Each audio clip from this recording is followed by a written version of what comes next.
এটাই তো ডক্টর আম্বেদকরের সংবিধান ছিল, যে জনগণের সরকার, জনগণের দ্বারা সরকার আর জনগণের জন্য সরকার। আজকের দিনে ভারতবর্ষে এমন একটা সরকার আছে, কেন্দ্রীয় সরকার, ভারতীয় জুমলা পার্টি সরকার।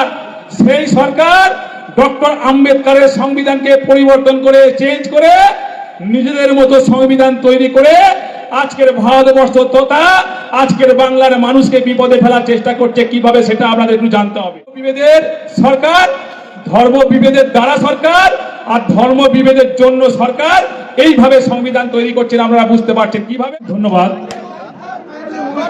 আজকের বাসন্তী বিধানসভায় তৃণমূল কংগ্রেসের ডাকে এসআইআরকে কেন্দ্র করে যে বিরাট এক জনসভার আয়োজন করেছেন, সেই শুভ অনুষ্ঠানের শুভ মুহূর্তে মঞ্চে আমরা পেয়েছি আজকের এই সভার সঞ্চালক, ভাতৃপ্রতিম, আমার সহকর্মী, সহযোদ্ধা, সতীর্থ, মাননীয় সম্মানীয় রাজা গাজী মহাশয় থেকে শুরু করে উপস্থিত আছেন এই লোকসভার সাংসদ মাননীয় সম্মানীয় প্রতিমা মণ্ডল মহাশয় থেকে শুরু করে পঞ্চায়েত সমিতির সভাপতি, সমস্ত কর্মদক্ষগণ, সমিতির সদস্য সদস্যগণ, ব্লকের সমস্ত দায়িত্বপ্রাপ্ত নেতৃত্ববর্গ, প্রধান, উপপ্রধান, অঞ্চল সভাপতি, বুথ সভাপতি, সমস্ত বিধানসভার নেতৃত্ববর্গকে সর্বপ্রথমেই মা জগদ্ধাত্রী পুজোর প্রীতি, শুভেচ্ছা, ভালোবাসা এবং উষ্ণ অভিনন্দন জানাই। আজকে আপনারা জানেন যে ভারতবর্ষের সংবিধান ডক্টর আম্বেদকর কি লিখে গেছেন।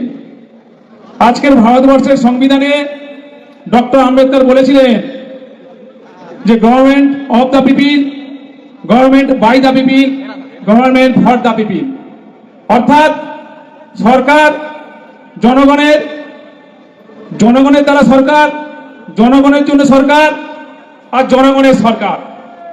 সেই চিন্তা ভাবনাকে পাথেয় করে আমাদের মানবিক মুখ্যমন্ত্রী মমতা ব্যানার্জি মহাশয়া এবং আমাদের সকলের প্রিয় নেতা, প্রিয় সাংসদ এবং সর্বভারতীয় তৃণমূল কংগ্রেসের সাধারণ সম্পাদক, লোকসভা দলনেতা অভিষেক ব্যানার্জি মহাশয় সেই ডক্টর আম্বেদকরের সংবিধানকে মান্যতা দিয়ে সেইভাবেই সরকার চালাচ্ছেন। কিভাবে? আজকে আপনারা জানেন, আগে জনগণ ডিপার্টমেন্টের কাছে যেত, এখন সরকার আপনাদের বাড়ির দরজায় গিয়ে দুয়ারে দুয়ারে সরকার কর্মসূচি নিয়েছেন। তার নাম হলো মা মাটি মানুষের সরকার। একই সঙ্গে আপনারা দেখেছেন কিছুদিন আগে মা মাটি মানুষের সরকারের চিন্তা ভাবনা কি?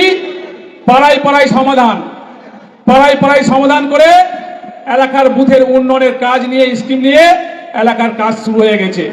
এটাই তো ডক্টর আম্বেদকরের সংবিধান ছিল, যে জনগণের সরকার, জনগণের দ্বারা সরকার আর জনগণের জন্য সরকার। কিন্তু আপনাদের মাথায় রাখতে হবে, আজকের দিনে ভারতবর্ষে এমন একটা সরকার আছে, কেন্দ্রীয় সরকার, ভারতীয় জুমলা পার্টি সরকার। সেই সরকার ডক্টর আম্বেদকরের সংবিধানকে পরিবর্তন করে, চেঞ্জ করে, নিজেদের মতো সংবিধান তৈরি করে আজকের ভারতবর্ষ তথা আজকের বাংলার মানুষকে বিপদে ফেলার চেষ্টা করছে। কিভাবে সেটা আপনাদের একটু জানতে হবে। আজকের এই জুমলা পার্টি সরকার কি চিন্তা করছে? চিন্তা করছে government of religious division, government of by the religion division আর government of for religious division. অর্থাৎ ধর্ম বিভেদের সরকার, ধর্ম বিভেদের দ্বারা সরকার আর ধর্ম বিভেদের জন্য সরকার এইভাবে সংবিধান তৈরি করছেন। আপনারা বুঝতে পারছেন কিভাবে। আজকের ওরা জানে না বাংলার কৃষ্টি, বাংলার সংস্কৃতি সম্বন্ধে আজকের এই ভারতীয় জুমলা পার্টির কোনো ধারণা নেই। তাই আমি আজকের বক্তব্য রাখার অনেক ইচ্ছা ছিল, কিন্তু আজকের আমাদের সর্বভারতীয় তৃণমূল সাধারণ সম্পাদক আজকের আমাদের এসআইআর নিয়ে ভিসি হতে চলেছে, তাই আমি বক্তব্য করতে পারছি না। আগামী দিনে নিশ্চয়ই আপনাদের আশীর্বাদে, ভালোবাসায় আবদ্ধ হয়ে আগামী দিনে সুযোগ হলে নিশ্চয়ই আমি আমার বক্তব্য দীর্ঘায়িত রাখবো। তাই আমি এখানে আমার ক্ষুদ্র বক্তব্য এখানে শেষ করলাম। জয় হিন্দ, জয় বাংলা। মমতা ব্যানার্জি মহাশয় জিন্দাবাদ। আমাদের সকলের প্রিয় নেতা, প্রিয় সাংসদ, সর্বভারতীয় তৃণমূল কংগ্রেসের সাধারণ সম্পাদক শ্রী অভিষেক ব্যানার্জি মহাশয় জিন্দাবাদ। সর্বোপরি সকলকে আমার ধন্যবাদ। নমস্কার।